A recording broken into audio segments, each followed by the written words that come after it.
que é o seguinte, vamos chamar para a nossa entrevista do dia em tempos de Ozempic, em tempos de Mounjaro, que você está ligado, né? Essas medicações têm feito muito sucesso para perda de peso, mas tem muita gente acreditando que agora só dá para emagrecer com a ajuda desses e de outros remédios. Mas será, gente, que é tão difícil assim perder peso?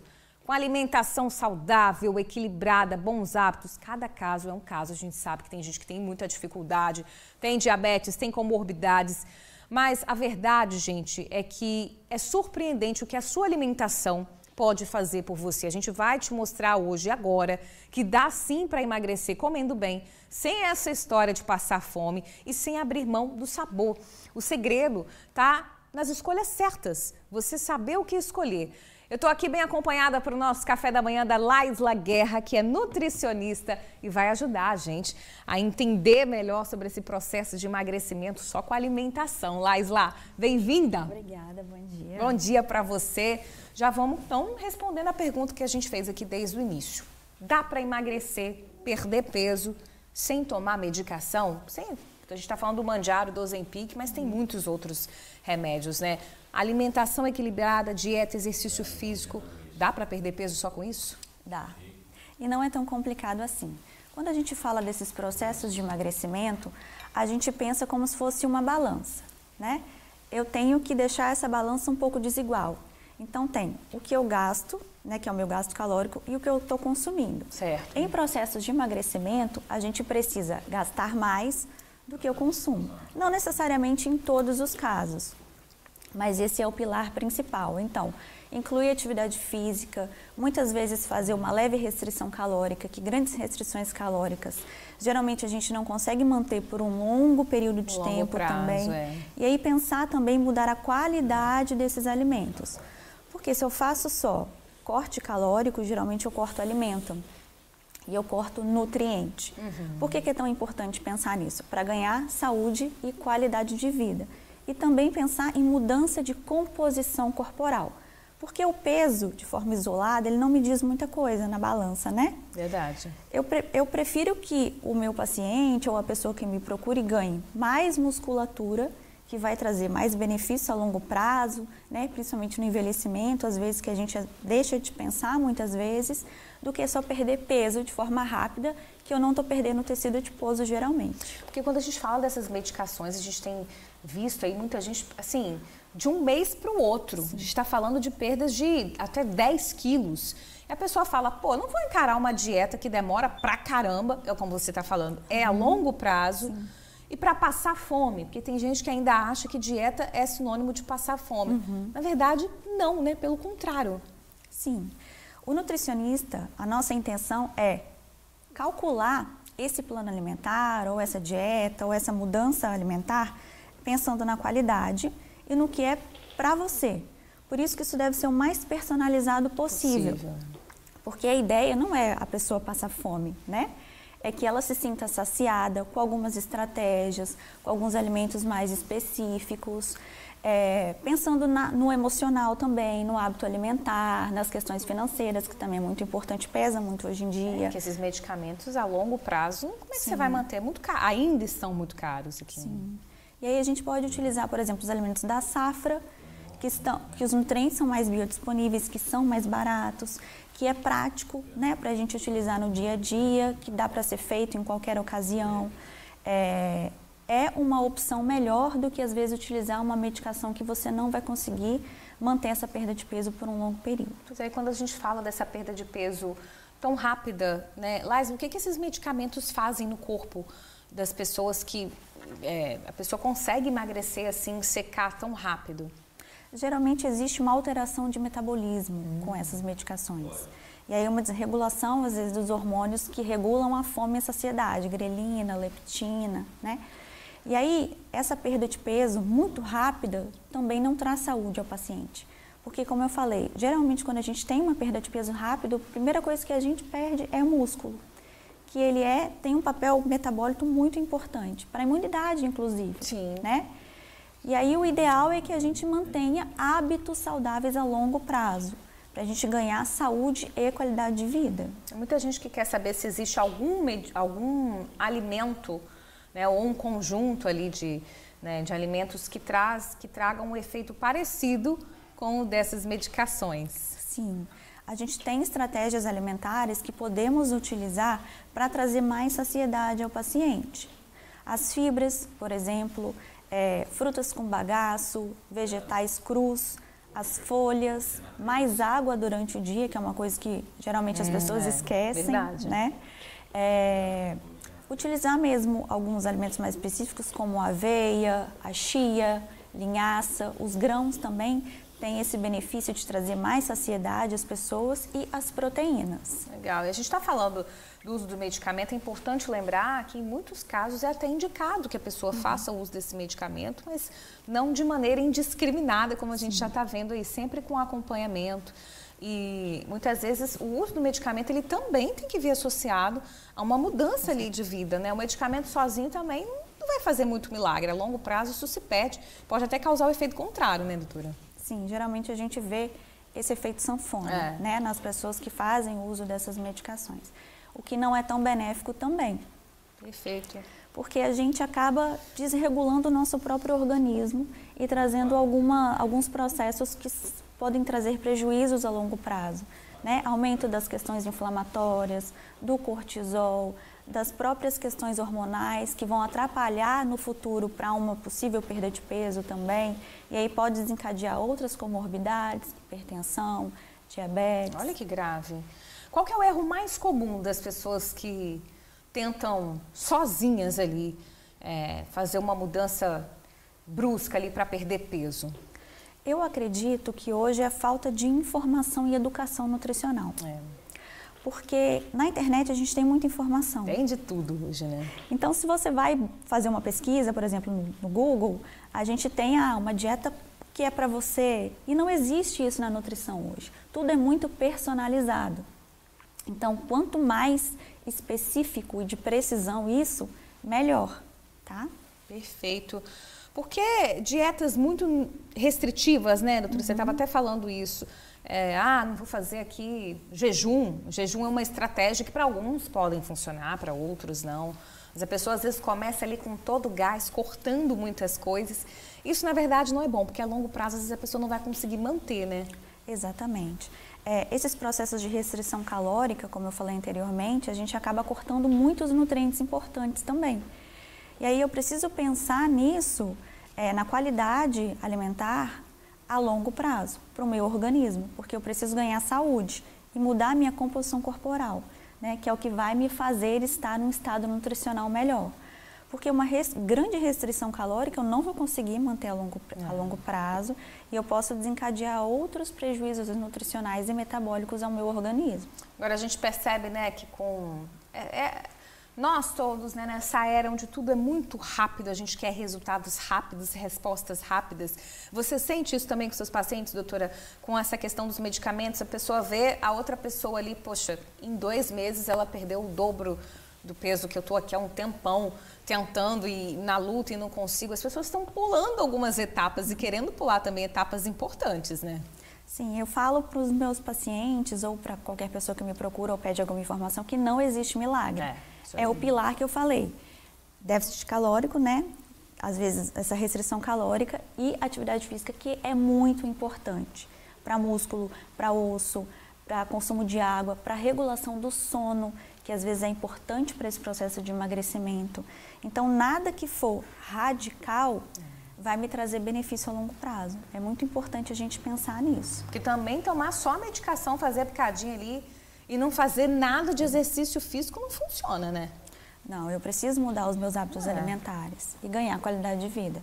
Isso é o pilar principal da nutrição hoje. E educação nutricional. Explicar para as pessoas o porquê que é importante, o porquê que essa medicação ela não vai ser tão efetiva a longo prazo.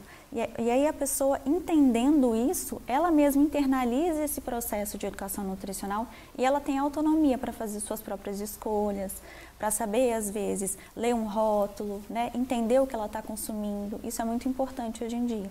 Em ambulatórios, no consultório, né? Perfeito. A gente vai conhecer a Tiele.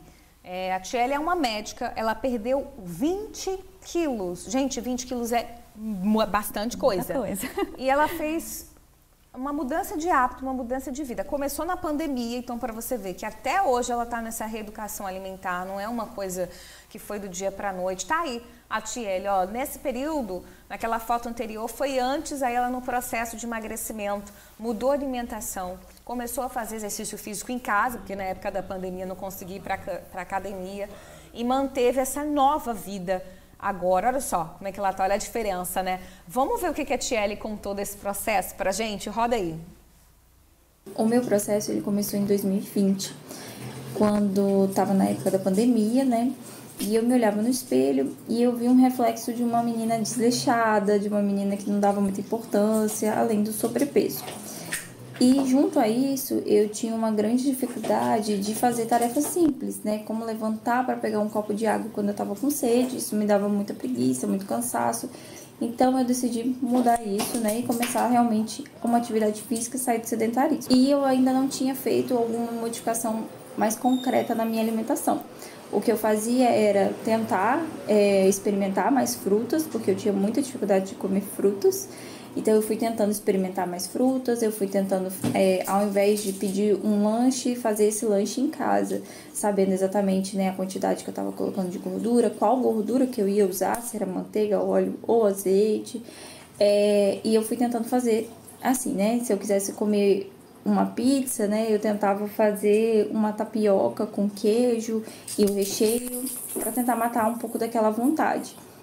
Doce também, eu tinha muito problema com chocolate, né, que eu queria comer chocolate o tempo todo, e aí eu tentei trocar pelo doce de leite, né. Ao todo eu perdi mais ou menos 20 quilos, e eu acho que assim, o acompanhamento nutricional, começar uma atividade física são essenciais. Aí, obrigada pela participação, que depoimento bacana, né, da gente ouvir. Tem uma coisa que me chamou a atenção que a Tiele falou ali, das substituições, né? A gente muito escuta falar sobre substituições inteligentes. Na prática, como é que a gente pode orientar quem está assistindo a gente? A Tiele ali, quando sentia vontade de comer chocolate, ela trocava, por exemplo, pelo doce de leite. Sim. É uma substituição inteligente? Quais são as principais substituições que a gente pode fazer no dia a dia? Parabenizar ela, é muito interessante, que ela fez geralmente um movimento contrário. Né, da maioria das pessoas. Verdade. Em relação a essa substituição, o que a gente precisa pensar? Quanto mais natural, quanto mais in natura, melhor a opção. Opa. Então, as pessoas, por exemplo, têm a tendência a achar que se eu deixar de consumir uma castanha e consumir uma barrinha de cereal, porque na ideia é rica em fibra, eu estou sendo mais saudável, mas na verdade não. Porque o alimento industrializado, ele tem aditivos, tem conservantes. Perfeito. Então, trocar, por exemplo, os processados, né? Mesmo que seja um suco de caixinha 0 calorias, mas ainda assim preferir aquele suco natural com bagaço, sem açúcar, que não seja coado, né? Trocar os snacks por castanhas, nozes, utilizar granola sem açúcar, são opções mais saudáveis e mais inteligentes. Perfeito. Estão chegando algumas perguntas aqui pra gente, eu separei algumas, deixa eu achar aqui. Tem gente querendo saber... Ah, a senhora já falou disso, ó. Paula de Lucas, ela é de Vitória, não falou o bairro. Obrigada pela participação, Paula. Quais são os alimentos que ajudam a dar saciedade e evitam aquela vontade de beliscar toda hora? Eu fico em casa tarde, toda hora abro a geladeira. A saciedade, a gente pode trabalhar proteína e a fibra, tá? Que a intenção é manter o paciente sem fome por mais tempo. Então, batata doce é um alimento muito interessante, porque ele também tira essa vontade de comer doce, tá? E eu posso utilizar ele no almoço, nos lanches, colocar as fibras, tanto no café da manhã, no iogurte, que aí eu adiciono a proteína junto, ou ovo. Posso colocar também em saladas, legumes assados ou cozidos. E aí a gente vai brincando com esses alimentos para montar essas estratégias que são mais personalizadas a esses pacientes, que vão auxiliar nesse processo de emagrecimento. E hoje tem tanta receita bacana, né? Tem o auxílio da Airfry. A Airfry pode ser uma aliada nessas receitinhas? Pode sim. Porque a gente exclui, por exemplo, o óleo, a fritura, né? A imersão dentro do óleo. Então é uma opção muito legal. A utilização do azeite também. Entender que o alimento ele pode ser o seu aliado, não o seu inimigo. Perfeito. Chegou outra pergunta aqui, João Antônio da Silva, ele é de Cariacica. Obrigada, tá, João, pela participação. Ele falou o seguinte: doutora, alguns alimentos podem atrapalhar o emagrecimento mesmo sendo saudáveis? Boa pergunta, João. E Muito aí? interessante. Podem sim. Por exemplo, o abacate. Olha só. As castanhas. Porque são alimentos muito calóricos, mas são alimentos bons. Então, tudo depende da quantidade de como esse alimento é consumido.